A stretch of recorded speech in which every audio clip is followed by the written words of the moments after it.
ایک روایت ہے، ایک بزرگ بسم اللہ شریف کے فضائل بیان فرما رہے تھے۔ ایک یہودی لڑکی بھی اس اجتماع میں موجود تھی۔ فضائل بسم اللہ سن کر وہ بے حد متاثر ہوئی اور اسلام قبول کر لیا۔ اسی وقت سے اس لڑکی کی زبان پر بسم اللہ الرحمن الرحیم کا ورد جاری ہو گیا۔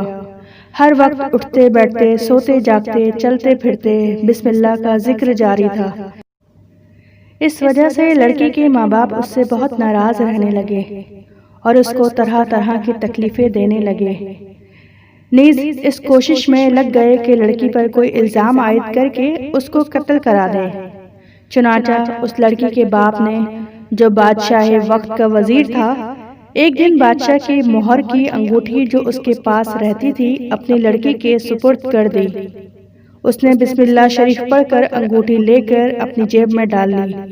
رات کو جب وہ لڑکی سو گئی تو اس کے باپ نے انگوٹھی اس کی جیب سے نکال کر دریا میں ڈال دی۔ ایک مچھلی نے وہ انگوٹھی نگل لی۔ صبح کو ایک ماہی گیر نے جال ڈالا، اتفاق سے وہی مچھلی جال میں پھنس گئی۔ شکاری نے لا کر وزیر صاحب کی نظر پیش کر دی۔ وزیر نے مچھلی لڑکی کو پکانے کے لیے دی۔ لڑکی نے بسم اللہ کہہ کر مچھلی لی اور بسم اللہ کہہ کر جب اس کا پیٹ چاک کیا تو وہ انگوٹھی مچھلی کے پیٹ سے نکلی۔